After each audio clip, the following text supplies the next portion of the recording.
Untuk masuk ke dalam sistem EMS. Cik Sufyan.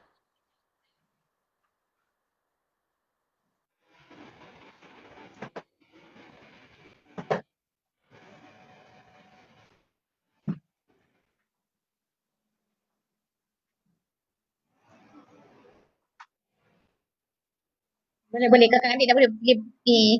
Ayah kakak terima kasih pun nak belanja kakak adik. Kakak adik apa pun nak belanja.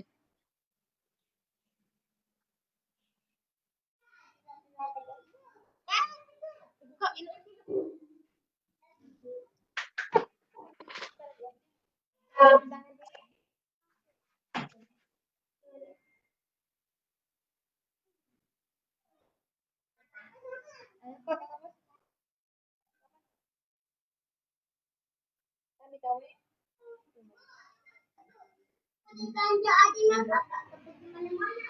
tak boleh pergi mana-mana. Apa-apa tu gunakan.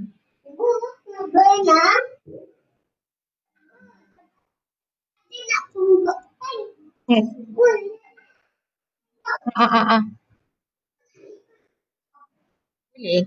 Daripada satu ikhlas.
akan sama-sama kongsi satu ilmu sama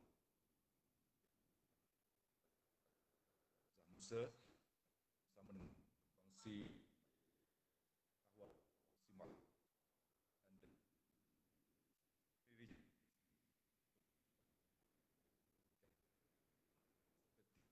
nampaknya alhamdulillah Zahar Datuk Doktor skrip pagi ini. Assalamualaikum Datuk. Waalaikumsalam warahmatullahi wabarakatuh. Dengar tak suara? Sangat jelas Datuk, alhamdulillah. Okey, alhamdulillah, alhamdulillah. Terima kasih kerana dapat bersama-sama dengan kami walaupun di jauhan begini.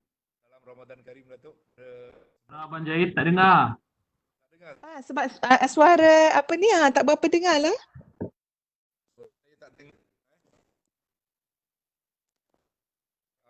Assalamualaikum warahmatullahi wabarakatuh. Alhamdulillah pada pagi ini kita dipertemukan sama-sama dengan seorang penceramah yang dikenali seantero negara bersama dengan yang berbahagia Ustazah Datuk Dr. Nur Hafizah Musa. Sebelum tu kami turut mengalu-alukan kebersamaan yang berbahagia dekan kita Profesor Dr. Nasir dan Institusi Sekolah dan juga Akademik, para pentadbir fakulti dan semua para penonton. Salam Ramadan. Dan pada pagi ini sebentar nanti kita akan bersama dalam jelajah siri kuliah bersiri iaitu Performance Delivery atau ringkasnya HPE ICES bersama dengan Dr.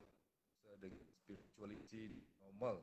Dan tanpa melengahkan masa, silakan yang berbahagia Datuk Doktor untuk teruskan sesi ini. Silakan dengan segala hormat.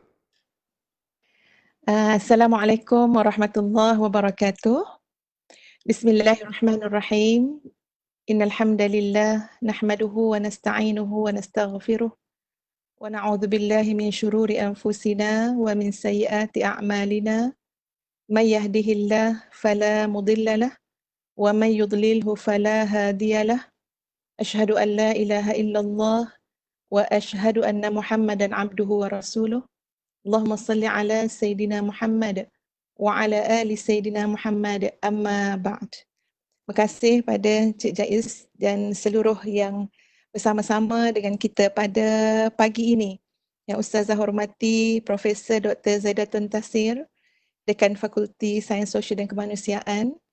Yang Ustazah hormati timbalan-timbalan dekan, pengerusi-pengerusi, pengarah FHSH KL, Dr. Sarimah Syamsuddin, profesor-profesor, sahabat-sahabat sejawat, semua yang bersama-sama dalam program kita pada pagi ini. Sekali lagi Assalamualaikum warahmatullahi wabarakatuh. Okey, Ustazah harap suara Ustazah boleh didengari Boleh Ustazah, baik. Boleh Alhamdulillah. Sebab ada yang tulis kat sini tak dengar ni. Alhamdulillah, jelas. Okey, Alhamdulillah. Jadi Alhamdulillah pada pagi ini sahabat-sahabat sekalian, kita memberikan sedikit ruang masa kita. Masa kita untuk satu syarahan ataupun kuliah yang lebih berbentuk spiritual, kerana keseimbangan kekuatan spiritual itu sendiri pun sangat penting untuk menggerakkan kita menjadi seorang pekerja yang baik, menjadi seorang hamba Allah yang baik. Apapun begitu, sebelum Ustazah mulakan kepada perkongsian slide kita, perkongsian ringkas kita pada pagi ini, sukalah Ustazah nak bertanya dulu kepada sahabat-sahabat semua. Nak tanya soalan. Harap-harap ada yang boleh jawab lah. Jawab dengan dekat chat message kita, boleh jawab. Soalan Ustazah senang saja. Tuan-puan ambil masa seminit, tenangkan diri dan kemudian cuba rasakan ke dalam diri masing-masing agaknya apa emosi yang ada sekarang pada diri kita masing-masing. Tengah-tengah kita kelang kabut, sibuk sana, sibuk sini, macam-macam tugasan yang kita lakukan. Ustaz nak bertanya sekejap untuk kita ambil masa mungkin seminit, 2 minit, tengok balik, tarik nafas, kemudian lepaskan, tarik nafas, lepaskan. Cuba rasa sebenarnya apa emosi yang sedang kita nikmati ataupun apa emosi yang ada dalam diri kita sekarang ini. Ustaz nampak muka Cik Khairul ni. Muka tu nampak emosi bahagia, Macam mana? Apa yang ada dalam jiwa kita? Alhamdulillah ya, daripada ada yang sebut keliru, ada yang sebut tenang, masya-Allah. Lagi-lagi Ustaz perlukan jawapan. Alhamdulillah ada yang sebut happy, ada yang sebut lapar pun ada ya. Itu emosi ya lapar ya. Okey. Sebab kenapa soalan ini ada signifikan dia dalam apa yang kita nak bincangkan tentang new normal ataupun kelaziman, kebiasaan yang baru ya, yang akan kita bincangkan sebentar lagi. Ada yang kata stres sikit ya, Kak Mona daripada KL, alhamdulillah ya jawapannya. Okey, kenapa ia signifikan? Sebab kadang-kadang sahabat-sahabat sekalian, kita terlupa dan terlepas pandang untuk menjiwai apa sebenarnya yang sedang berada dalam emosi kita sendiri. Dan keseimbangan tu sangat penting untuk menggerakkan kita, menjadikan kita manusia yang lebih siap sedia terhadap macam-macam proses dan masukan ya, yang menjadi kelaziman yang baru yang akan kita hadapi sekarang ataupun akan datang. Ya, sangat penting untuk menilai, untuk mengetahui emosi kita sendiri. Subhanallah, bercakap dengan orang yang emosinya bahagia, bercakap dengan seseorang yang emosinya ceria, emosinya lapang, emosinya campur dengan nilai spiritualnya tenang. Ini adalah satu perkara yang sangat besar. Kadang-kadang di mana dia start kat mana, ketika mana, macam-macam. Ya, macam-macam bentuk kerjasama yang diperlukan, contoh dalam fakulti kita, dalam universiti kita, ya macam-macam pembaharuan yang nak dilakukan. Agak-agaknya kat mana yang kadang-kadang menjadi kekangan kepada pembaharuan tu nak disambut, kepada kelaziman tu nak diubah. Rupa-rupanya sebab kita tidak bersedia dari segi emosi. Sebab dalam jiwa kita mungkin tadilah ya, sempit hati, ya semuanya rasa stres lah, ya apa benda lah ini itu macam-macam. Ya bahkan tadi Ustaz dengar NC kita punya ucapan ya, soal check in hari-hari pun kan ya, kadang-kadang ada juga yang masih mempertikaikan. Padahal Ustazah percaya kalau kita ada emosi yang bahagia, ya kalau kita ada jiwa yang tenang, ya kita just follow, ikut dan kita akan nampak di mana hikmahnya kena check in hari-hari. Subhanallah, apa yang Ustazah lihat tuan-puan sekalian, check in hari-hari itu adalah untuk memperbaharui niat kita untuk jadi lebih baik dalam arena pekerjaan kita ni. Kan kalau kita tak check in, boleh jadi lalai-lalai juga. Boleh jadi tak renew niat juga. Tapi tengok kesungguhan kita, capai handphone, masuk UTM Smart. Ya kadang-kadang kena apa? Kena update lagi sekali lah. Tak apa, ada usaha sikit kat situ. Kemudian kita pun tengok, okey kita dah punch in dah slide in dah check in dah. Seolah-olah macam kita memperbaharui niat kita.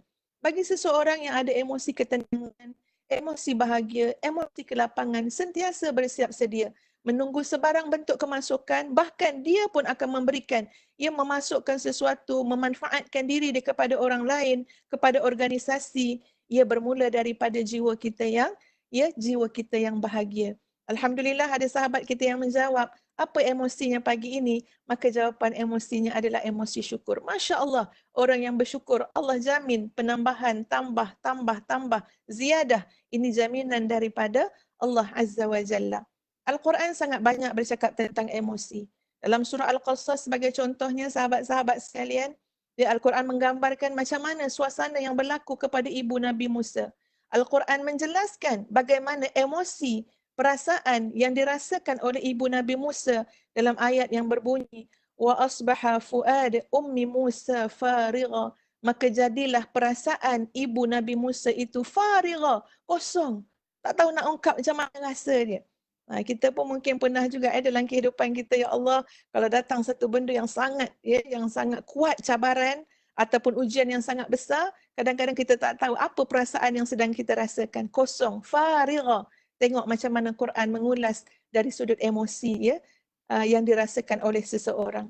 Demikian juga dalam Quran menyebut, wallazi anzala as-sakinata fi qulubil mu'minin liyazidadu imanan ma'a imanihim.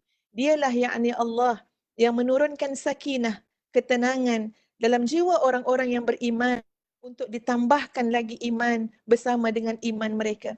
Jadi subhanallah sahabat-sahabat sekalian, ya Ustazah berharap, Ustazah bercakap pada diri sendiri, kita semua menyediakan, kita semua siap, ya kita semua buat sesuatu untuk memiliki jiwa sakinah, hati yang tenang, qalbun salim, emosi yang bahagia, emosi yang ceria. Alhamdulillah semuanya baik-baik saja. InsyaAllah akan berlaku ziyadah. Akan berlaku nilai tambah dalam kehidupan kita. Ya, akan berlalu nilai tambah dalam pekerjaan kita. Akan berlaku nilai tambah dalam sikap ataupun attitude kita. Bermula daripada apa?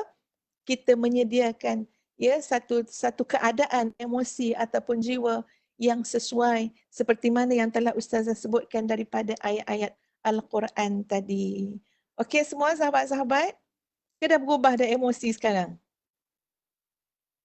Harapnya berubah ya.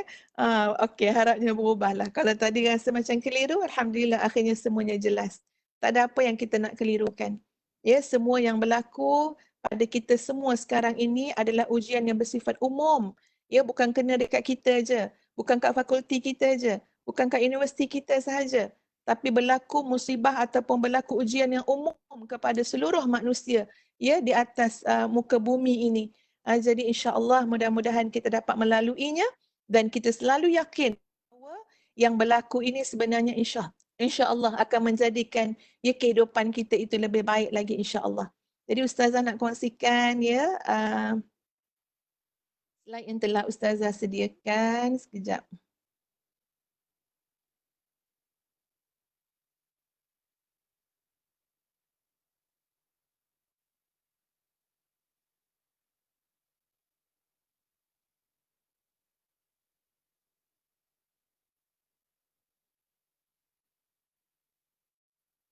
Tadi Encik Khairul, sebenarnya Ustazah tadi ada kelewatan sikit kan? Kita kan masuk lewat kan?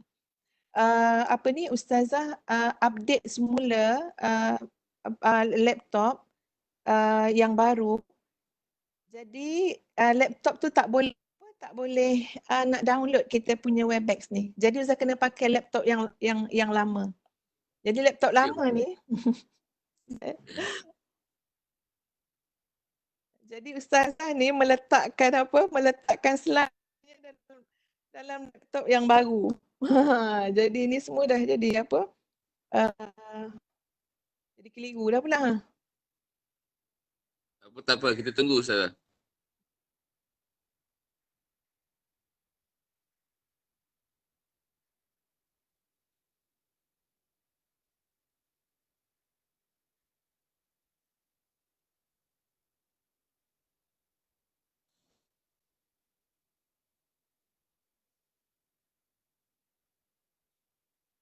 Okey boleh bagi Ustazah masa dalam 2 minit. Ustazah nak hantar ke email dulu insya-Allah. Ataupun kita boleh teruskan, nanti Ustazah akan sharekan Ustazah punya slide ya. So maknanya boleh tengok muka Ustazah je lah. Boleh ke Cik Khairul? Boleh Ustazah, insya-Allah. Okey.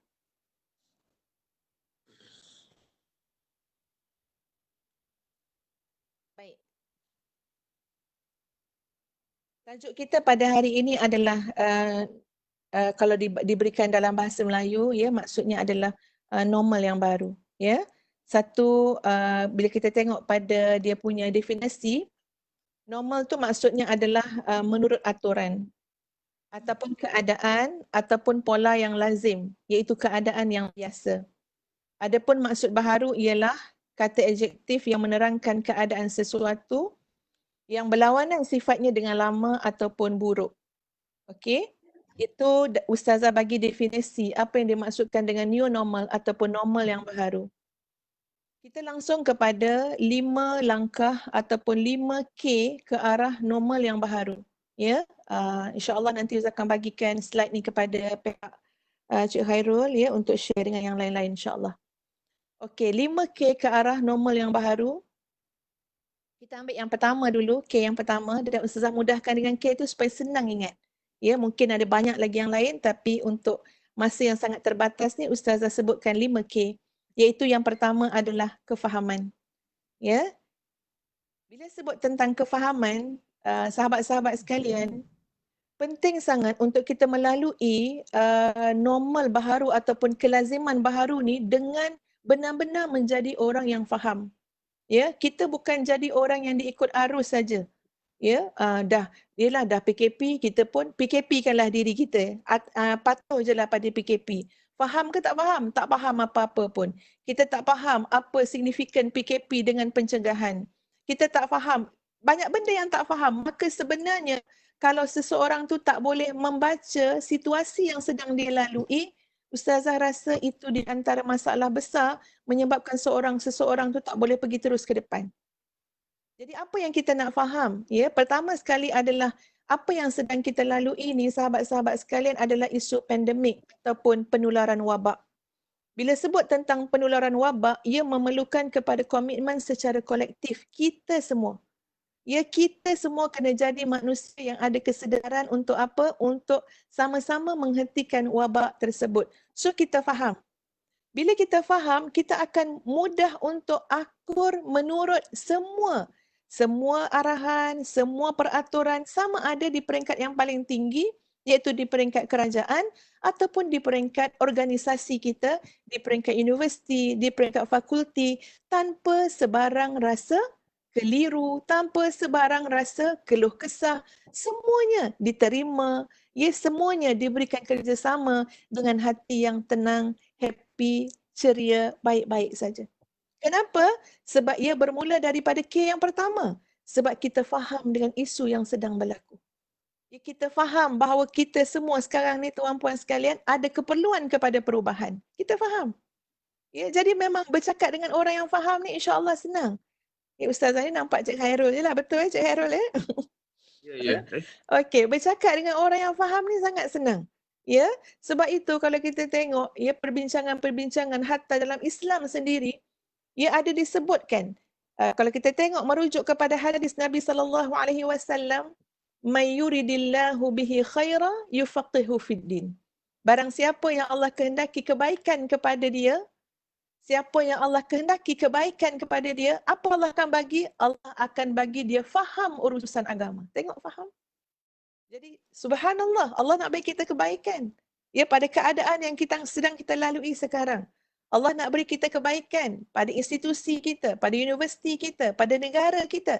Tapi kita kena faham bahawa ini adalah isu pandemik. Dan kita kena faham keperluan kita kepada perubahan. Apalagi yang kita kena faham. Yang ketiga yang kita kena faham adalah maqasid syariah itu sendiri.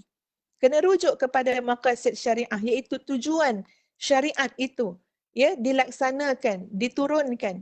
Ada tujuan-tujuan dia untuk menjaga agama, untuk menjaga keturunan, untuk menjaga harta, untuk menjaga nyawa. Ya, ini adalah maqasid syariah yang tertetapkan dalam Islam. Jadi kita memahami, oh, rupa-rupanya dibuat peraturan sebegini. Kenapa? Sebab nak menjaga dari sudut nyawa. Kenapa dibuat peraturan sebegini? Polisi macam ni. Kejap tukar. Oh, nak menjaga dari sudut harta. Jadi bila kita memahami ruang lingkup semua ni tuan-puan sekalian, insya-Allah kita semua siap untuk melalui satu fasa new normal, kelaziman yang baru dalam hidup kita dalam semua segi. Dalam semua segi. Bahkan di rumah pun ya, tengok macam mana anak-anak kita belajar. Ustazah bersyukur sangat. Kalau dulu kita rasa macam susah juga nak memahamkan kepada anak-anak kita bahawa teknologi ini sangat bermanfaat. Jangan hanya menggunakan satu pandangan yang skeptikal terhadap teknologi, iaitu mengatakan, oh kalau ada handphone, kalau ada media sosial, ya, benda ni negatif lah, bawa kepada keburukan. Tak, hari ini telah membuktikan dan kita tunjuk jelas pada anak kita. Tengok anak-anak macam mana teknologi yang kita ada, medium yang kita ada, sekarang kamu boleh belajar melalui medium tersebut.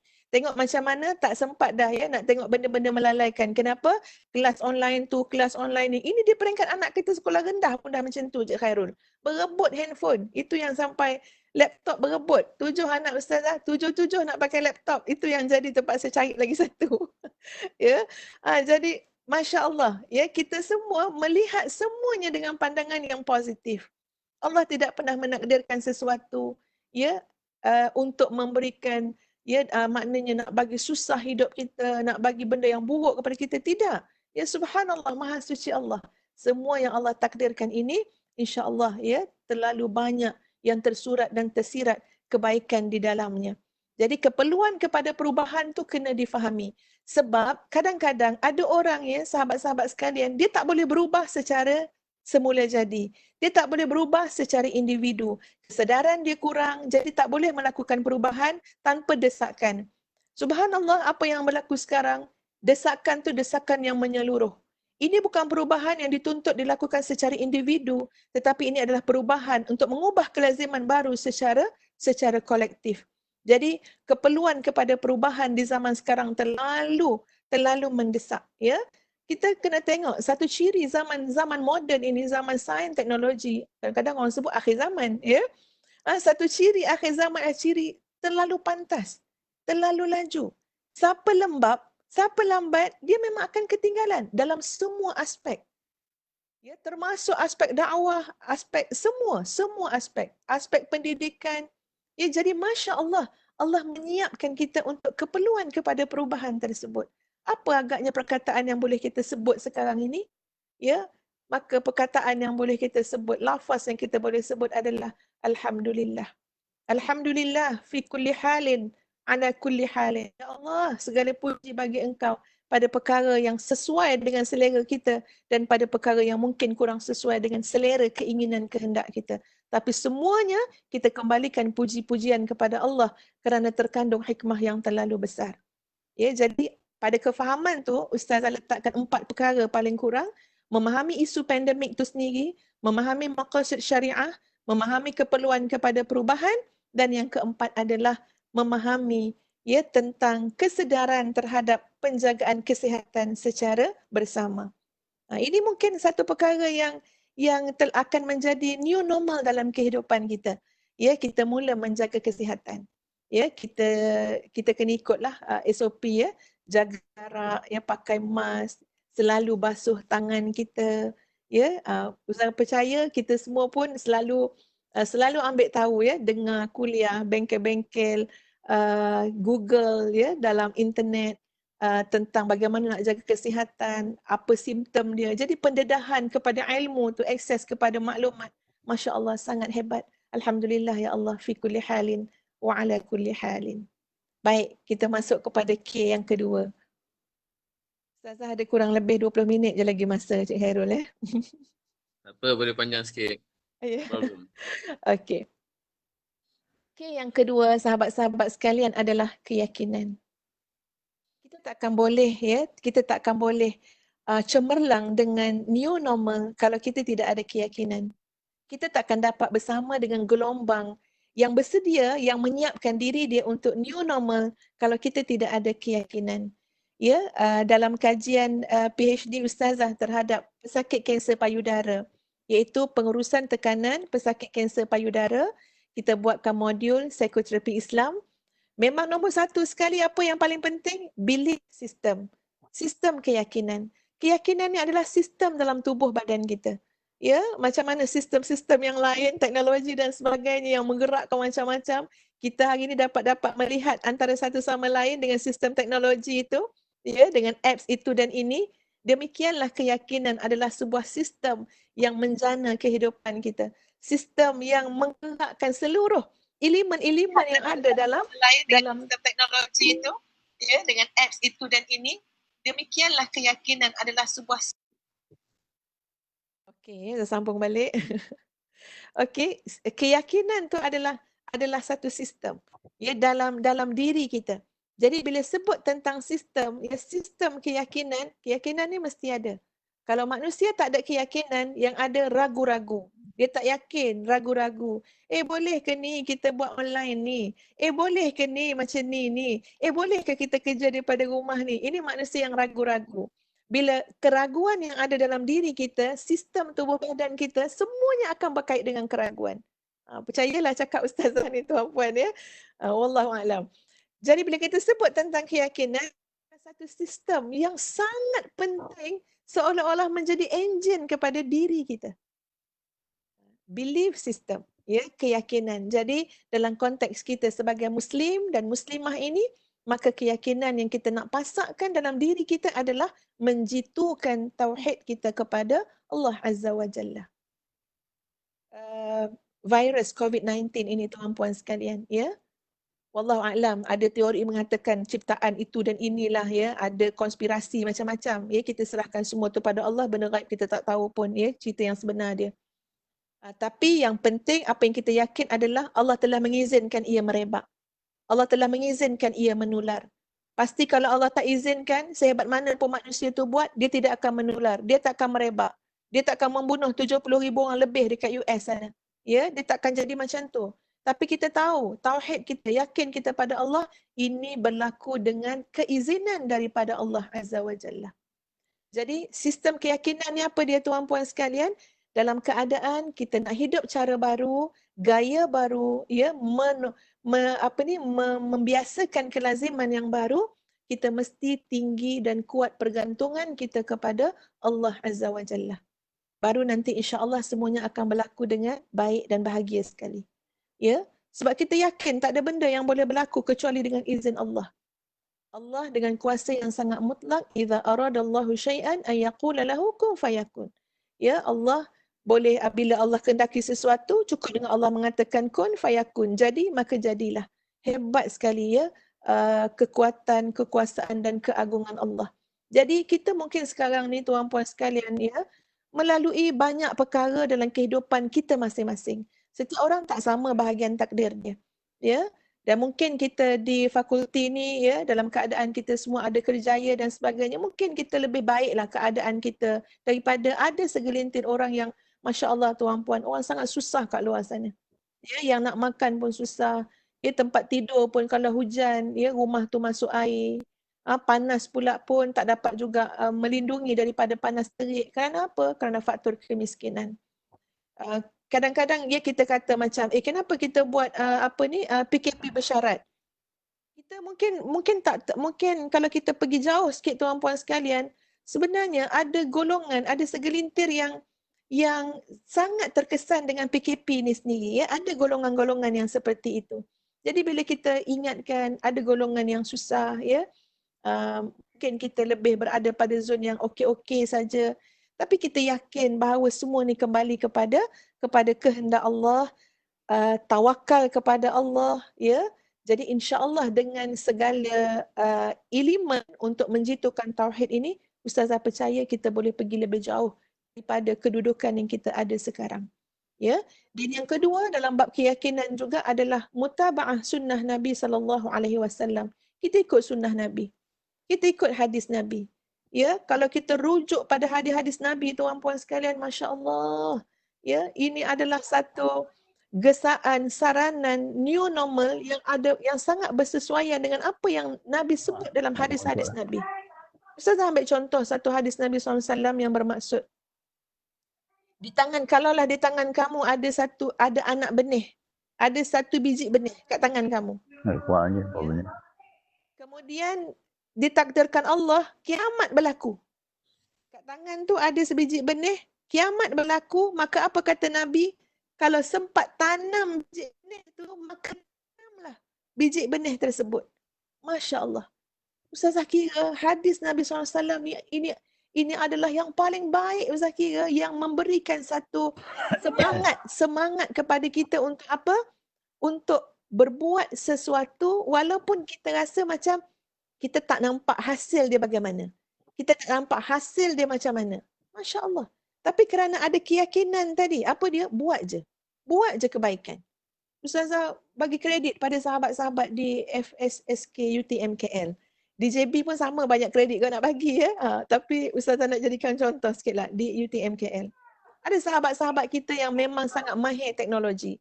Ustazah boleh ngakulah pada asal-asalnya Ustazah memang tak biasa dengan Webex, dengan Zoom, dengan segala macam ya. Tahu sikit-sikit tapi tak pandai sangat. Tapi alhamdulillah ada sahabat-sahabat kita yang buat bengkel secara persendirian pun ada. Yang buat bengkel kecil-kecil supaya apa? Kalau besar sangat kan malu pula nak tanya. Ya, dia buat kecil-kecil. Masya-Allah, masya-Allah. Ustazah percaya tuan-puan yang menggerakkan naluri untuk buat sesuatu kebaikan sesama kita sahabat-sahabat apa dia? Kerana belief system kita tadi. Kita ada keyakinan bahawa apa? Kita akan bahagia ketika mana membahagiakan orang lain.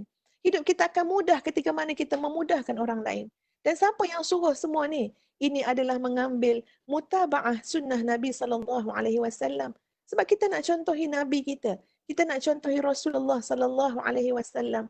Jadi terlalu banyak ya. Ini Ustaz cuma mencetuskan dia punya poin saja, huraian tu insya-Allah Ustaz percaya sahabat-sahabat semua sangat arif sekali ya untuk mengulas ataupun memahami lebih jauh daripada apa yang Ustaz sebutkan ini. Ya, jadi keyakinan kita tu perlu kepada apa? Kita tengok kembali macam mana ya yang Nabi sebutkan dalam kehidupan Nabi tunjuk dalam kehidupan Nabi. Semua itu untuk menjayakan misi hidup kita di dunia dan juga hidup kita di akhirat. Islam mengajar kepada kita, ya, ingat pada hari akhirat, tapi jangan lupa nasib kita di dunia. Islam yang ajar dan Nabi tunjukkan. Ya, disebut dalam Quran ayat tu dan Nabi tunjukkan macam mana maksud kepada ayat tersebut dalam kehidupan Nabi SAW. Dan yang ketiga, di bawah K yang kedua iaitu keyakinan adalah mencari barakah dalam kehidupan. Sahabat sekalian, satu nilai baru ataupun normal baharu yang harus kita pandang dalam hidup kita sekarang ialah soal barakah.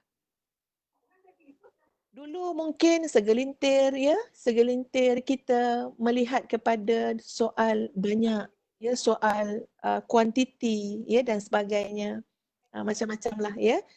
Tapi subhanallah dengan apa yang berlaku, betul-betul menjentik hati kita sahabat-sahabat sekalian untuk melihat kepada nilai barakah dalam kehidupan. Nilai barakah, ya.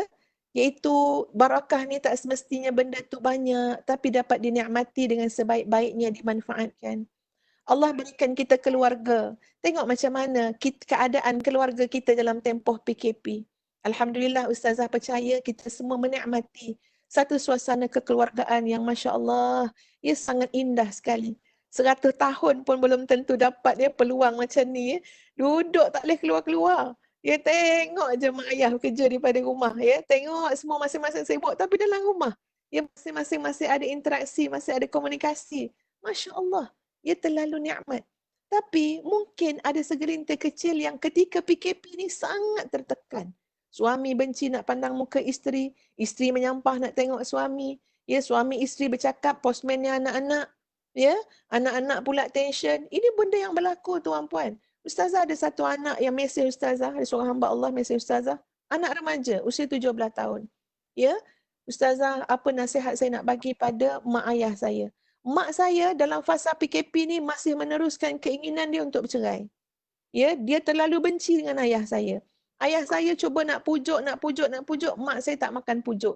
Jadi dapur tak berasap. Kes mak ayah nak bercerai. Ya, anak ni agaknya sebab lapar agaknya sampai mesej ke Ustazah. Ya. Ustazah kata bagi Ustazah cakap dengan mak kamu. Dia kata tak boleh Ustazah. Mak saya tak boleh tahu yang saya report pada Ustazah.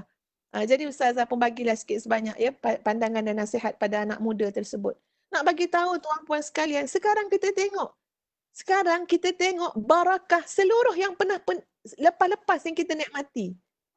Kita nak cakap ni tuan-puan, kita duduk kat sini, pandangan mata kita macam naik kereta. Ada cermin pandang belakang, ada cermin pandang depan. Bila kita duduk dalam keadaan sekarang ni, apa yang berlaku, kita akan dapat nak merubah new normal, nak pergi kepada new normal kalau tak tengok cermin pandang belakang.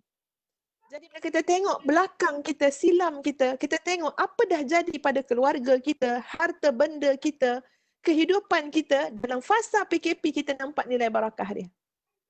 Kita nampak. Ya, insya-Allah keluarga-keluarga yang menikmati keberkahan dalam rezeki yang dia dapat, ya, dalam ilmu yang diajar pada anak-anak, dalam teladan yang dicontohi kepada keluarga dia, hari ini dia nampak nilai keberkatan tersebut. Ya, nampak, ya Allah syukurnya, ya, nampak mawaddah warahmah dalam keluarga. Dan kita pandang ke depan juga bagaimana kita nak mencari keberkahan, ya, nak mengekalkan keberkahan dalam kehidupan, dalam keluarga dan dalam masyarakat kita. Jadi Masya Allah, muslimin muslimat, sahabat-sahabat sekalian, ya, dengan keyakinan, insya Allah, Ustazah percaya, ya, sebab dia dah jadi sistem dalam diri kita, semua benda insya Allah boleh berlaku, boleh dilakukan dengan izin Allah. Ini kamera mana? Okey, sekarang kita tengok kepada K yang ketiga, ya. Kamera Yang ketiga, sahabat-sahabat sekalian, adalah kluster sosial. Bila kita nak pergi kepada ataupun nak melalui fasa baru, ya, kelaziman baru dalam hidup kita, Snap dia pergi mana? ya, sangat penting sekali K yang ketiga iaitu kluster sosial. Apa dia kluster sosial? Kluster sosial ni adalah lingkungan sosial, persekitaran, sahabat, ya, rakan sejawatan yang kita nak berbaik sangat, nak menjaga hubungan tersebut. Kluster sosial ni sangat penting. Kenapa? Sebab mereka akan memberi pengaruh kepada kita sama ada pengaruh tu positif ataupun negatif. Ya, Ustazah berterima kasih kepada rakan-rakan ya di fakulti yang bagi Ustazah sangat memberi pengaruh yang positif kepada kita semua. Ya, kita tengok sahabat kita semangat, kita pun naik semangat. Betul kan? Kita tengok sahabat kita bersyukur, kita pun jadi rasa nak bersyukur. Masya Allah. Jadi kluster sosial ni akan menjayakan sejauh mana kita bersiap sedia dan bersama-sama secara kolektif untuk menjayakan new normal, kelaziman yang baru. Oh, lagi satu sahabat-sahabat. Kadang-kadang kelaziman yang baru ni bukan benda yang jauh daripada kita. Ya, sebenarnya kelaziman yang baru ni, saya percaya setiap nilai kebaikan tu adalah nilai yang ditekankan dalam Islam. Tapi kita yang mungkin sudah lama membiasakan benda yang kurang tepat. Kita mungkin dah lama membiasakan sesuatu yang kurang benar, ya, kurang jelas. Jadi sekarang kita tu letak satu format dalam fikiran kita. Kita ni nak menjayakan new normal. Maksud dia apa? Kita nak jadi lebih tepat dengan ajaran yang disyariatkan oleh Allah Azza wa Jalla. Baik, kembali kepada kluster sosial tadi. Bila sebut tentang kluster sosial, dia memberikan banyak perkara kepada kita. Selain daripada pengaruh yang positif, ia juga adalah satu kluster yang akan membentuk nilai-nilai murni dalam kehidupan kita. Kalau sebut dalam organisasi, kluster sosial yang kita hidup inilah yang akan membentuk nilai-nilai murni dalam organisasi kita. Ya, adanya nilai tolong-menolong, kan ya? Adanya nilai cakna, keprihatinan, masya-Allah. Dalam fakulti kita pun ya ada banyak ya maknanya saranan untuk berderma ya, untuk derma kepada orang-orang yang memerlukan, dan kita dah buat kutipan kan, kita dah buat kutipan, dah sampaikan dalam bulan Ramadan ni tuan-puan sekalian ya, sesama kita berbincang macam mana nak teruskan tak yang selama ni kita buat tahun-tahun lepas, tapi tahun lepas kita boleh belikan, boleh pergi kan, hantar dekat rumah sekian-sekian yang memerlukan. Alhamdulillah Allah berikan pencerahan, boleh dilakukan lagi walaupun dalam tempoh PKP bersyarat ataupun PKP ni, boleh lakukan. Jadi kita membentuk nilai-nilai murni. Kita tengok sahabat kita, rajinnya dia sedekah, caknanya dia, prihatinnya dia. Heran, kita jarang jumpa orang susah. Contohnya lah, tapi kawan kita tu tahu je kat mana ada orang susah. Itu pun satu sudut pandang yang kita boleh ambil secara positif. Kenapa kita asyik nampak orang kaya, tapi kawan kita asyik nampak orang miskin? Kenapa? Ya, apakah mata kita ni asyik mandang ke atas aja sampai lupa pada orang yang duduk bawah daripada kita? Jadi Masya Allah terlampau banyak nilai-nilai murni yang akan terbentuk dengan kluster sosial. Tapi kalau kita duduk pada persekitaran yang negatif, ya, persekitaran yang hanya tahu macam apa pun akan disambut dengan keluhan, rintihan, tak apa-apa. Itu memang susahlah. Kita takkan dapat menjayakan satu kebiasaan kelaziman baru yang bermanfaat kepada kita. Dan yang ketiga, apa penting kluster sosial? Sebab ia membentuk budaya hidup. Macam kita tengok ya, macam UTM kan ada DNA UTM. So kita akan faham. Kalau kita ni memang penjawat, maknanya pensyarah, pekerja dekat UTM, so DNA kita tu kena lebih kurang samalah. Ya, dari sudut kesungguhan dan sebagainya. Maka secara tak langsung sahabat-sahabat sekalian, semua ni akan membentuk budaya hidup. Alhamdulillah Ustazah percaya kita walaupun dalam fasa PKP, tapi kita yakin dan kita sedar, kita faham bahawa kita sedang diuji dengan nikmat kelapangan waktu. Tetapi walaupun asalnya kita kata diuji dengan nikmat kelapangan waktu, tapi berjalannya hari demi hari, rupa-rupa kita tetap jadi orang yang sangat sibuk. Ya, walaupun kita kata nikmat kelapangan waktu, tapi Masya Allah, macam-macam benda nak buat, boleh buat, nak kita lakukan. Sebab apa? Sebab kita punya belief system kita apa dia? Hidup kena bermanfaat. Dengan Allah semakin taat, dengan manusia semakin bermanfaat. Jadi sibuk selalu. Jadi apa yang berlaku? Kita ada satu budaya hidup yang sangat berdisiplin. Ya, orang sibuk ni tuan-puan, Ustazah percaya sibuk ni adalah satu benda yang sangat positif. Sebab kita ambil satu kata kunci. Kalau kita tidak menyibukkan diri kita dengan kebaikan, nanti kita akan disibukkan oleh keburukan, kelalaian, kejahatan. Sebab sifat manusia ni memang suka sibuk-sibuk sebenarnya. Ya, tak ada kita jumpa orang duduk terlentang, Ya, mata mandang ke bumbung, terkelip-kelip je 5 jam. Tak ada. Paling tak capai handphone, nak juga sibuk kan, ya. Jadi maknanya kita ni memang suka sibuk-sibuk. Kenapa masalah? Apa masalah kita kalau sibuk? Lebih baik kita sibuk dengan kebaikan daripada kejahatan dan kelalaian akan sibukkan kita. Jadi orang sibuk ni tuan-puan sekalian, dia ada budaya hidup dia. Apa budaya hidup orang sibuk? Apa budaya hidup orang yang ada visi misi yang sangat jelas dan jauh? Disiplin. Bangun pagi pukul berapa, nak tidur malam pukul berapa, nak uruskan anak macam mana, nak uruskan memasak macam mana, bila pula nak buka laptop, nak apa semua. Ini membentuk satu budaya hidup, Masya Allah. Ya, Ustaz percaya sebahagian daripada kita tak terasa pun hari yang berjalan. Tahu-tahu PKP 1, PKP 2, PKP 3, entah tak tahu PKP berapa dah ni kan ya. Sebab apa? Masya Allah. Terlalu banyak tanggungjawab yang nak kita lakukan. Dan itu sebenarnya membentuk budaya hidup, membentuk diri kita, karakter, attitude, ya. Dan alhamdulillah duduk dalam persekitaran sahabat-sahabat, ya, yang membentuk nilai-nilai yang murni ni, insya-Allah itu akan mewujudkan satu kelaziman yang baru dalam kehidupan kita. Baik, K yang keempat. K yang keempat adalah kendiri. Apa dia kendiri? Kita fahami dulu kendiri. Kendiri adalah sifat memahami. Kendiri adalah sifat diri ataupun sifat kendiri, termasuk memahami diri sendiri dan kebolehan menyesuaikan diri dengan persekitaran. Dalam masa yang sama juga, penjelasan kepada kendiri juga adalah faktor dalaman yang ada pada diri seseorang. Kekuatan ke ataupun apa saja yang ada pada diri seseorang. Jadi baik kita bergerak daripada pemahaman terhadap kendiri tersebut. Ustazah tak nak cakap panjang lebar tentang kendiri, ya, mengambil kira masa kita juga. Cuma Ustazah nak fokuskan soal kendiri ni, sahabat-sahabat sekalian, sebab soal kendiri ni boleh mewujudkan new normal tadi.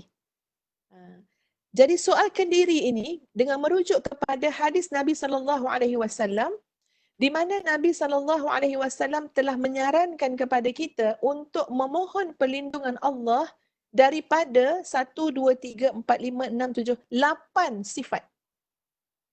Kalau 8 sifat ini ada pada diri kita, Ustaz tak boleh bayangkan macam mana kita nak bertolak ansur, kita nak menyelaraskan, menyesuaikan diri kita dengan new normal yang berlaku. Ya? Jadi 8 perkara ni tuan-puan sekalian dengan merujuk kepada apa yang Nabi ajarkan, doa, Allahumma inni a'udhu bika minal hammi wal hazan wa a'udhu bika minal ajzi wal kasal wa a'udhu bika minal jubni wal bukh wa a'udhu bika min ghalabati daini wa qahrir rijal. Okey, baik, mari kita lihat. 8 perkara tak boleh ada dalam hidup kita. 8 perkara akan membantutkan kita untuk menjadi manusia yang cemerlang. Apa dia yang pertama? Meratapi masa lepas. Sedih dengan kehilangan pada masa lalu. Ya, meratapi masa silam, meratap, ya. Jadi down dengan masa silam lah, begitu begini macam-macam lah. Ya, itu tak boleh nak duduk dalam keadaan yang macam tu. Itu yang pertama, sedih dengan apa yang dia tak dapat, sedih dengan apa yang dia terlepas. Kedua adalah kebimbangan dengan masa depan. Alham. Kebimbangan dengan masa depan. Kebimbangan untuk melangkah. Kita tak melangkah. Belum melangkah lagi. Baru berdiri. Dah bimbang dah. Melangkahlah dulu. Manalah tahu okey je bila melangkah. Tapi tengok, sifat kendiri yang ada dalam diri seseorang adalah, ya, mungkin ada dalam diri seseorang, kebimbangan. Risau. Boleh ke kita buat macam ni? Boleh ke? Boleh ke? Boleh ke? Ya, boleh ke nak kerja daripada rumah? Boleh ke? Nanti kita nak masuk balik semula kerja? Boleh, boleh. Masya Allah, macam-macam. Ya, Ustazah baca juga pandangan daripada Dr. Jamilah, kalau tak silap Ustazah, Datuk Dr. Jamilah, yang menjadi penasihat kan kepada Perdana Menteri kita. Pandangan kenapa dibuat PKP bersyarat tu antara lain adalah untuk kita cuba menyesuaikan satu kehidupan yang baru ini, ya, normal yang baru ni dengan keadaan pandemik ni. Dan insya-Allah kita boleh melakukannya kalau kita betul-betul ada satu sikap kita jaga kita. Ya. Jadi bila kita ada sikap kita jaga kita tu, insya-Allah, ya, kita boleh buat PKP bersyarat. Maknanya okey, ada alasan, maknanya boleh, ada dibolehkan juga untuk kita keluar, ya. Kalau ada keperluan tapi dengan menjaga SOP yang dijelaskan, maknanya kita kena bersedia lah ya, kena menyesuaikan dengan keadaan. So kebimbangan lah yang selalu jadi masalah. Bimbang, boleh ke ni? Orang mana dah tahu orang tu bersin pula, terkeluar pula virus tu kan daripada mask dia, macam-macam. Tak usah fikirlah benda tu. Ya, kita nak keluar, baca doa, ya, lepas tu tawakal kepada Allah. Buat semua SOP, ya, tawakal pada Allah. Itulah ruang lingkup kadar yang kita boleh buat sebagai manusia. Tapi orang bimbang ni tuan-puan, dia tak boleh melangkah ke depan. Ya, orang yang penuh dengan kebimbangan, kerisauan ni, dia tak boleh melangkah. Dia asyik nak ghostan je. Ya. Jadi insya-Allah mudah-mudahan dua yang kita sebut mudah-mudahan ni tak ada. Yang ketiga apa dia? Lemah. Wa a'udzubika minal ajzi wal kasal. Yang ketiga lemah, yang keempat malas. Agak-agak new normal apa yang boleh kita buat kepada orang yang lemah dan malas? Kecuali melangsungkan sajalah kemalasan dan kelemahan. Tak ada apa. Ya, bersyarahlah banyak mana pun kan, ya, kita buatlah apa pun untuk orang yang lemah. Lemah ni sangat subjektif. Lemah semangat, lemah cita-cita, lemah visi, lemah minda untuk berfikir. Ya, lemah macam-macam. Kita kata kognitif yang lemah lah, lemah dan nilai nilai dalaman, lemah spiritual. Allahu Akbar, terlalu banyak maksud kepada lemah. Bahkan lemah fizikal juga. Ya. Kalau tidur banyak Ramadan ni tuan-puan, memang lesu. Betul Cik Hairul Betul. Kalau kita start tidur je, nanti tak cukup. Nak tidur lagi, nak tidur. Dia sebenarnya apa? Kena bangkit, cergas, ceria, segar. Ya, tarik hirup udara, keluar sekejap, buka tingkap apa semua tu. InsyaAllah jauhkan daripada sifat lemah. Yang keempat tadi malas. Malas ni nak tolong macam mana orang malas? Ya, kalau kendiri malas tu ada, memang susahlah. Ya. Baik, yang kelima penakut. Penakut ni pun satu hal juga. Ya, kita sekarang ni memang kena banyak sangat pembaharuan pada diri kita sendiri. Okey, ustazah jadikan maknanya dari satu sudut ya. Ustazah kata ustazah je lah, tak payah kata ke orang lain. Mungkin dulu sebab ustazah ni bukan bidang IT ya, itu memang dimaklumilah ya. Bukan bidang IT. Maknanya kita ni kan ada macam takut, kebimbangan, nak meneroka semua ni, nak meneroka ni. Sebab apa? Pandai ke kita? Boleh ke kita kan? Adalah rasa macam tu. Ataupun kadang kita rasa macam perlu ke kita?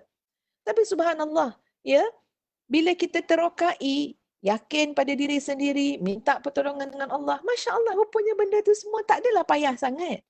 Mudah. Dan rupa-rupanya itu adalah satu bidang ilmu yang memberikan keluasan kepada macam-macam bidang dalam kehidupan kita. Kita boleh berinteraksi dengan anak kita yang jauh, kita boleh berinteraksi dengan kaum keluarga kita yang jauh, semua dengan jalan teknologi tadi ya. Jadi dan benda tu sangat pantas. Benda tu boleh menjimatkan banyak benda juga. Masya Allah, Masya Allah. Alhamdulillah. Ala kulli halin wa fi kulli halin. Ada sahabat-sahabat kita di luar sana yang mungkin ya sangat kehidupan perlu untuk bangkit dan masuk dalam arena perniagaan, bisnes, kena berniaga. Orang penakut memang tak boleh berniaga. Ya takut nak berniaga, ya takut nanti sekarang tak ada orang belilah, takut itu, takut ini. Jadi tak boleh. Dia takut pada persaingan. Jadi ini adalah satu sifat kalau ada pada diri manusia sangat menggagalkan kita punya pembaharuan. Dan yang keenam, bakhil. Kedekut. Bakhil dalam maksud yang sangat luas. Bukan saya kedekut harta, kedekut ilmu, kedekut macam-macam kedekut. Dia nak kebaikan hanya pada diri dia seorang je. Dia nak keselesaan hanya pada diri dia seorang je. Manusia macam ni tak boleh hidup di zaman yang kita semua dituntut ataupun kita semua bersama-sama dalam gelombang new normal ya untuk kita jadi lebih berjaya di dunia dan juga di akhirat. Masuk bakhil yang sangat luas, bukan saja soal harta benda, soal pertolongan dari segi duit, bahkan kemesraan kita juga ya. Itu juga orang yang tak mesra ni orang bakhil juga tuan-puan ya. Maknanya itu pun orang yang kedekut juga. Tak boleh nak bersapa, bertegur ya.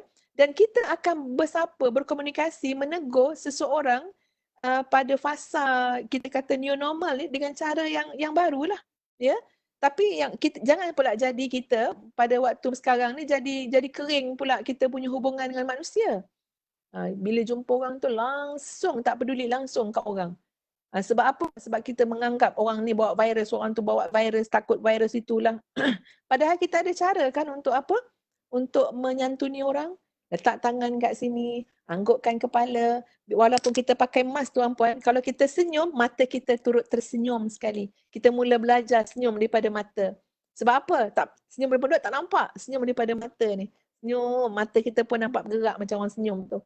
Jadi Masya Allah, jangan jadi orang bakhil untuk berikan kebaikan kepada orang lain. Ya, jangan jadi orang bakhil untuk bagi nasihat kepada orang lain. Buat sesuatu, buat sesuatu.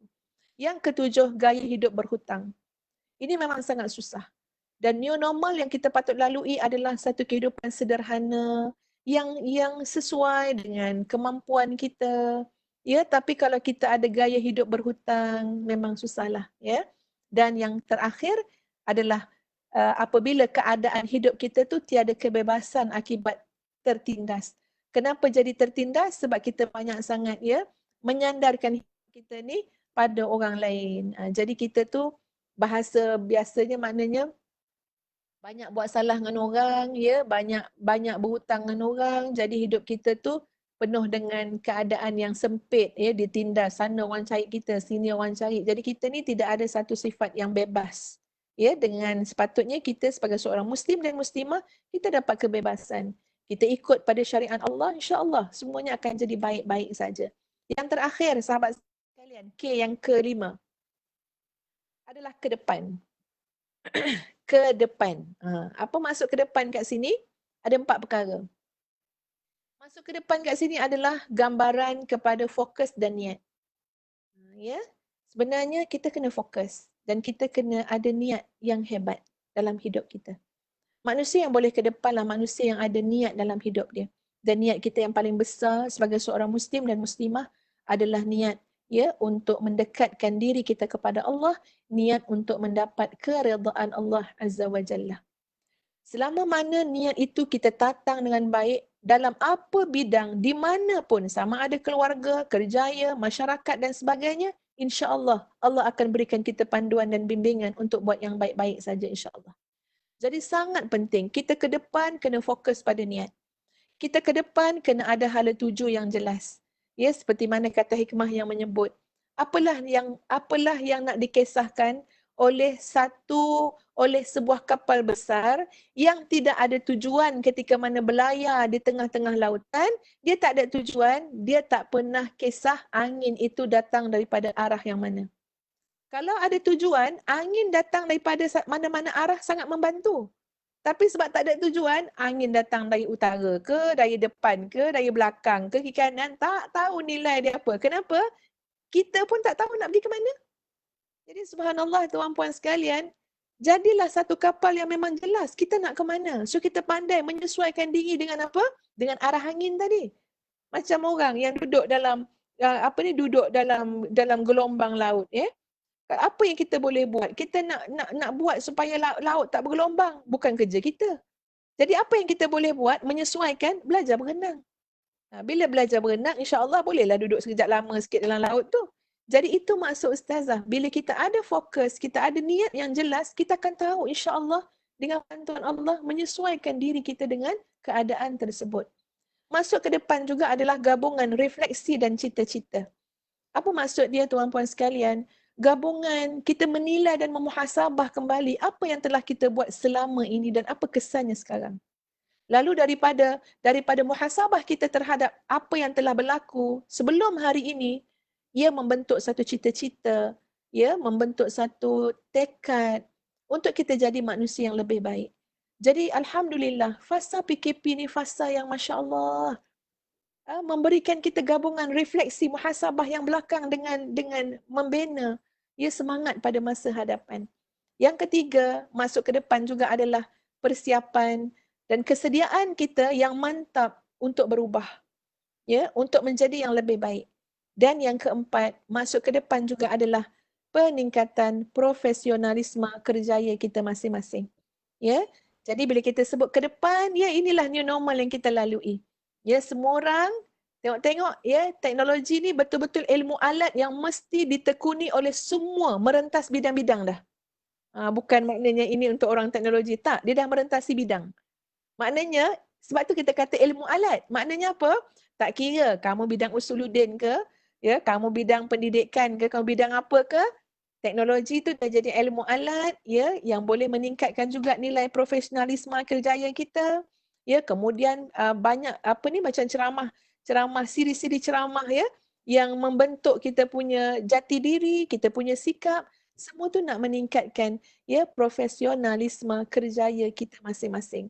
Bila kita dah buat macam ni, katalah dah buat kelas online, okey hantar report. Ya, untuk apa? Untuk nanti dibentangkan pula pada pihak yang lebih tinggi. Semua ni sebenarnya adalah satu jalur yang meningkatkan profesionalisme kerjaya kita masing-masing. So, jangan ada di antara kita yang ghostan ke belakang, ya. Mungkin kalau ghostan pun nak ambil lajak lah sebab nak lari laju ke depan, ya. Tapi kecuali kita semua bersama-sama dalam satu kelaziman baru, ya, yang baik-baik yang membawa kita kepada kejayaan di dunia dan juga di akhirat. Kesimpulannya sahabat-sahabat sekalian, kesimpulan dia senang je. Saya baca apa yang saya tulis kat sini. Kesimpulan dia, sebenarnya kita sedang melalui satu gaya hidup baru. Gaya hidup baru mungkin bagi kita lah, ya, walaupun sebenarnya itu gaya hidup yang Islam suruh, kan, ya. Kita sedang melangkah kepada gaya hidup baru. Agak-agak gaya hidup apa? Kalau boleh kita gunakan perkataan yang singkat je, perkataan yang ringkas je. Gaya hidup apa sekarang ni yang insya-Allah akan bawa kita ni maju ke depan sampai akhirat? Agak-agak gaya hidup apa? Okeylah, saya tanya, saya jawab, ya. Okey. Gaya hidup qalbun salim. Gaya hidup qalbun salim. Apa dia qalbun salim? Gaya hidup hati yang sejahtera. Ini yang akan menjadi enjin yang menggerakkan kita semua, tuan-puan sekalian. Kita sekarang kena melalui sebuah gaya hidup yang jangan kita cakap dari segi fizikal semata-mata. Jangan cakap hanya semata-mata dari segi SOP sahaja yang lebih bersifat fizikal. Ya, tetapi kita sekarang sedang melalui gaya hidup qalbun salim, hati yang baik, hati yang jernih, ya. InsyaAllah daripada hati yang baik, hati yang jernih, semua kebaikan tu akan datang kat kita dan kita boleh sebarkan kepada yang lain. InsyaAllah. Kalaulah gaya hidup qalbun salim itu, ia menjadi tonggak kepada fakulti kita, universiti kita, keluarga kita, masyarakat kita, Masya Allah, kita semua sedang menyebarkan vitamin-vitamin kebahagiaan, kemanfaatan, kejayaan, bukan untuk kita seorang, tapi untuk ramai lagi. Dan kesimpulan kedua, ya, kita ambillah satu kata kunci. Kita sekarang berada pada satu gaya hidup yang menekankan dengan manusia semakin bermanfaat, dengan Allah semakin taat. Ataupun kita dulukan yang Allah dulu, dengan Allah semakin taat, dengan manusia semakin bermanfaat. Dan manfaat yang kita nak tabur terlalu banyak dalam institusi kita, ya, dalam fakulti, dalam masyarakat, sebarkanlah manfaat. Saya bagi satu contoh, ya tuan-puan. Ada satu hadis Nabi SAW, mafhum hadis, ya. Nabi cerita tentang seorang laki-laki Bani Israel. Laki-laki tu dia tak banyak buat amal soleh. Dia tak banyak buat baik nak banding orang lain. Orang lain mungkin banyak nampak dah dia buat baik itu ini apa semua. Tapi laki-laki tu biasa je, tak nampak sangat banyak buat amal baik, ya. Yang nampak dengan mata kasar lah, ya. Jadi dipendekkan cerita, tuan-puan sekalian, laki-laki ni dia ada banyak harta juga. Jadi ada orang datang nak minjam duit dengan dia, nak berhutang. Jadi bila berhutang, sampai masa laki-laki ni akan hantar dia punya pembantu untuk pergi kutip hutang.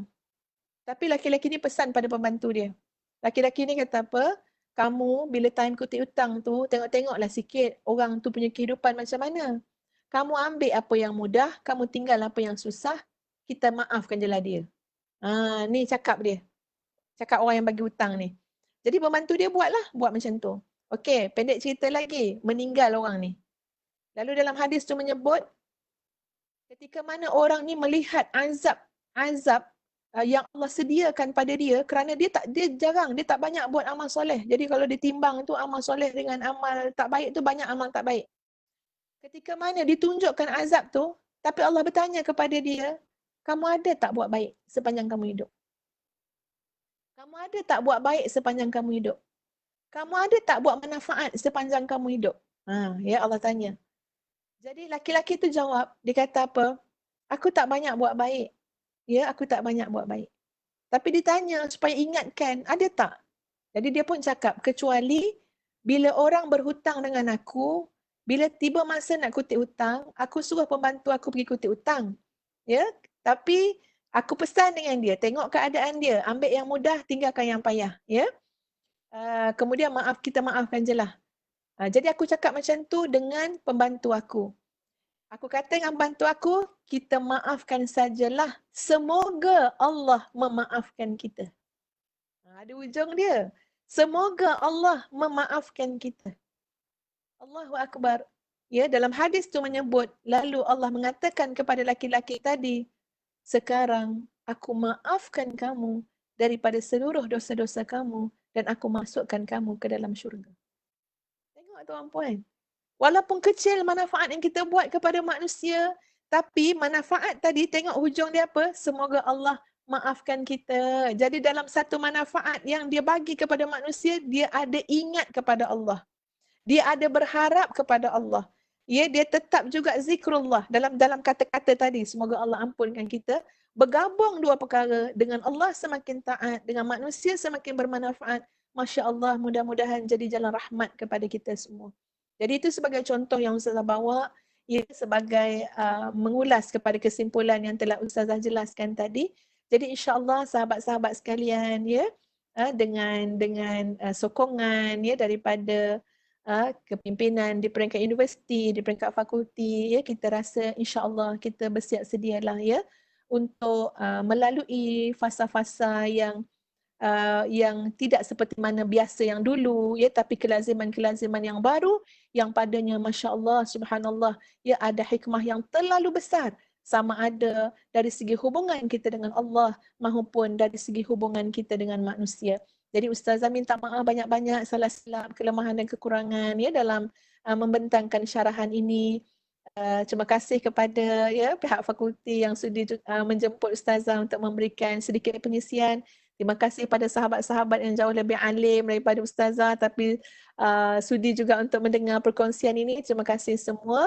Astaghfirullahalazim li wa lakum. Assalamualaikum warahmatullahi wabarakatuh.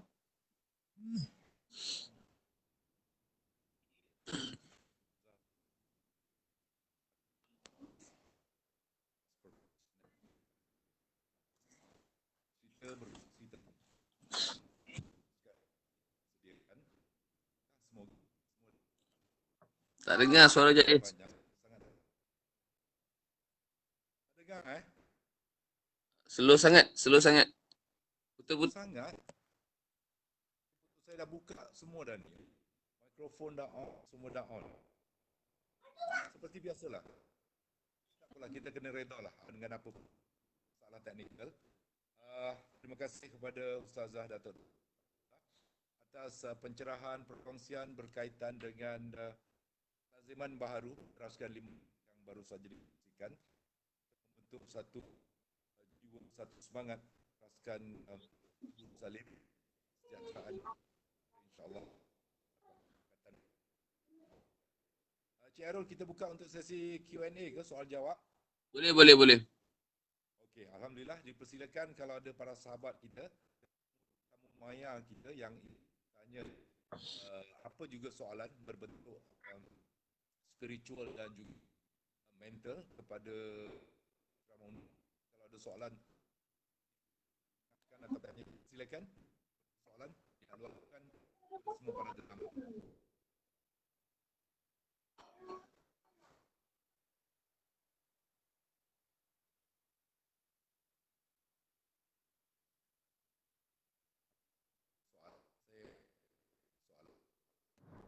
Selalu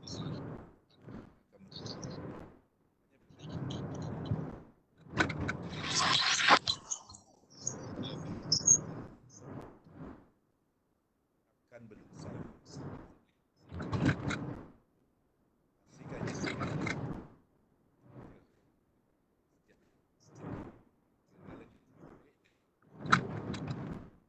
sekali lagi menjadi perhatian sedikit.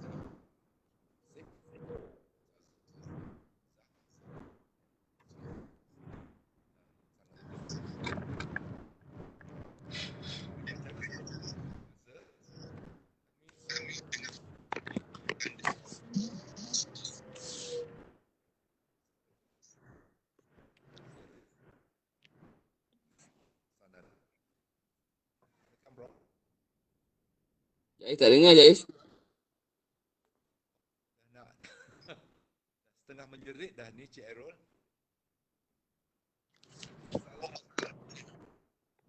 Silakan Prof Zaidatun, dekan kita, meneruskan sesi dan pesanan. Silakan Prof. Saya dengar macam seolah-olah saya kena menyampaikan pesanan, betul ke? Betul Prof. Jais je suara tak berdengar tu. Betul Prof. Okey. Sekejap Ya, Assalamualaikum dan selamat pagi yang saya hormati Datuk Dr. Nur Hafizah, Musa, semua barisan pentadbir fakulti dan juga pengurusi majlis Cik Jais. Selalu suara Cik Jais jelas tapi tak tahu kenapa pagi ni tak jelas. Subhanallah. Okey, pertamanya terima kasih yang berbahagia Datuk kerana dapat berkongsi. Saya rasa apa yang Datuk nyatakan tadi daripada awal sampailah ke habis sesi memang menyentuh jiwa dan saya harap staff-staff sebab kita tahu bahawa ini adalah sebahagian daripada program High Performance Delivery. Tak silap saya ini siri 3 yang telah dianjurkan oleh pihak fakulti bagi membentuk sebenarnya DNA Fakulti Sains Sosial dan Kemanusiaan. Jadi kita di fakulti kita inginkan staf-staf yang bahagia, staf-staf yang tenang, staf-staf yang seronok bekerja, staf-staf yang merasakan tanggungjawab itu satu kemanisan. Saya harap sangat semua itu. Jadi tapi seperti mana Ustazah nyatakan, apabila kita melaksanakan sesuatu tu ada macam-macam dugaan lah. Ada yang kita rasa malas, ada penat. Saya sebagai dekan pun saya terpaksa menyatakan saya manusia biasa, saya pun penat. Tapi kalau nak ikutkan badan penat ni memang tak habis-habis penatnya. Jadi saya rasa sesi hari ini amat bermakna, menyentuh dari segi saya rasa emosi kita, membentuk ketenangan emosi, membentuk juga pemikiran kita, fokus kita. Jadi kalau, dan satu lagi isu saya rasa kalau nak berehat sebenarnya saya rasa Allah memberikan satu suasana yang kita baru sedar. Dulu masa kita sibuk bekerja, macam kata orang macam terlalu aktif lah ke pejabat, ke hulu, ke hilir dan sebagainya. Kita merasakan 24 jam itu saya rasa terlalu lama. Sempat, macam-macam sempat lah dalam sepanjang perjalanan tu, macam-macam boleh beli, boleh singgah, boleh buat dan sebagainya. Jadi tetapi apa yang kita inginkan di hati kita, bilalah aku nak cuti, bilalah nak duduk kat rumah, nak kemas rumah dan sebagainya. Sekarang Allah bagi yang terbalik, duduk di rumah dengan masa yang lama dan rindu pula nak ke office. Dah tak sabar pula nak ke office. Ada juga hari ni saya tengok jiran-jiran saya kereta pun kena tarik sebab dah tak bergerak kereta dia. Jadi maksud dia kita ni sebenarnya tak pernah, sebenarnya saya tengoklah kita sebenarnya manusia ni sentiasa mencari sesuatu yang lebih baik daripada apa yang kita ada. Jadi sebenarnya apa yang kita ada, saya rasa macam Ustazah nyatakan tadi, apa yang kita ada ni inilah yang terbaik. Inilah yang terbaik dan syukur Alhamdulillah saya rasa Allah memberikan kita satu peluang. Saya rasa dah hampir dekat 50 tahun saya hidup, inilah pertama kali saya merasa peluang juga macam tahanan di rumah. Mula-mula tak biasa tapi insya-Allah biasa, kemudian dia dah jadi luar biasa, dia dah jadi tak kuasa pun ada juga. Tetapi bersyukur dengan apa yang ada. Jadi saya rasa sesi hari ini amat baik untuk semua staff dan manusia ini jiwanya perlu diberikan motivasi. Semua orang memerlukan kata-kata motivasi. Dan motivasi ini turun dan naik. Jadi saya rasa sesi-sesi yang dianjurkan oleh pihak fakulti yang diketuai oleh Encik Khairul sebagai TP, saya rasa sesi yang baik, sesi yang amat baik untuk kita berkongsi. Jiwa ini perlu berbicara, jiwa tak boleh berbicara seorang-seorang. Kita perlu berbicara dengan kawan-kawan dan pastikan lingkungan kawan-kawan kita tu kawan-kawan yang baik, kawan-kawan yang berbicara benda-benda yang baik. Jadi saya dapat rasakan di Fakulti Sains Sosial, kita semua, saya dapat rasakan kita mempunyai satu ukhuwah yang baik. setakat ini saya tengok perbicaraan di WhatsApp pun sesuatu yang amat baik. Tidak adalah yang kata orang lebih mengeluarkan kata-kata yang kita tidak sanggup dengar. Saya rasa budi bicara tu masih ada, budi bahasa tu masih ada. Alhamdulillah. Kalau rasa kita tak boleh cakap benda yang baik-baik, lebih baik kita diam sajalah. Jadi saya rasa kita teruskan budaya ini. Saya pun rasa terharu juga sepanjang saya rasa hampir berapa bulan lebih kurang dalam 8 bulan saya jadi dekan, saya dapat merasakan fakulti mempunyai buah yang baik. Saya rasa Encik Jaiz pun dapat rasalah, dia pun tak baru sebulan lebih kot silap saya, sepanjang mula-mula masuk itu masa nak dekat PKP, 3 bulan, dah hampir 3 bulan. Sekejap Jaiz, dah 1 bulan 3 hari ke 3 bulan 3 hari? Tak dengar sangat Jaiz. Baru 3 dah kena PKP. 3 hari masuk ke office, terus balik ke rumah, duduk di rumah. Tapi saya rasa kalau sesiapa yang baru menyertai fakulti dapat merasakanlah budaya di Fakulti Sains Sosial tu, saya rasa berbeza. Berbeza. Saya satu ketika dulu saya dapat merasakan ini zaman-zaman saya jadi pentadbir dulu-dululah, 10 tahun, 15 tahun dulu. Saya dapat merasakan kadang-kadang universiti memindahkan staf-staf tertentu tu ke Fakulti Sains Sosial mungkin untuk dibentuk emosinya, peribadinya. Saya nampak tu. Kadang-kadang dulu masa zaman-zaman 2002, 2004 saya jadi pentadbir, saya pun mengeluh jugalah apa pasal pindah manusia yang saya rasa ada masalah di tempat lain masuk ke Fakulti Sains Sosial. Tapi bila difikirkan balik, mungkin itu juga rezeki bagi kita untuk membentuk dan berkongsi agar individu itu mungkin dapat berubah ke arah yang lebih baik. Jadi saya rasa itu saja yang saya nak nyatakan. Terima kasih Datuk kerana menyampaikan sesi. Saya rasa 1 jam macam tak cukup Datuk. Macam rasa nak lagi. Itu rasanya kemanisan. Saya rasa alhamdulillah itu kemanisan yang Allah beri kita pada sesi hari ini, dan itu kelebihan yang saya rasa Allah beri pada Datuk. Dan kita syukur kita ada Datuk di fakulti kita. Alhamdulillah. Jadi saya harap sangat Datuk di masa akan datang kalau fakulti membuat jemputan, Datuk dapatlah menyumbang mengikut waktu yang Datuk ada. Terima kasih Datuk, dan saya juga terima kasih kepada semua-semua staf yang masih bersama. Saya balikkan kepada Cik Jaiz. Assalamualaikum warahmatullahi wabarakatuh.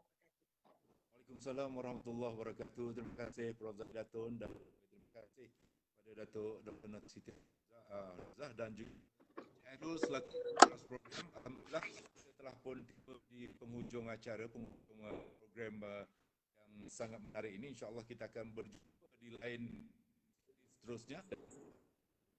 Segala administrasi informasi itu dapat dimanfaatkan, kalau tidak semua dapatlah InsyaAllah. Dan semoga dipertemukan di lain masa dan jangan lupa isi slide ataupun borang kehadiran untuk program ini. Semoga diberkati semua dan selamat meneruskan ibadah puasa. Selamat berbuka puasa insyaAllah. Assalamualaikum warahmatullahi wabarakatuh. Selamat tengah hari. Kita jumpa lagi. Terima kasih Datuk. Terima kasih Jaiz.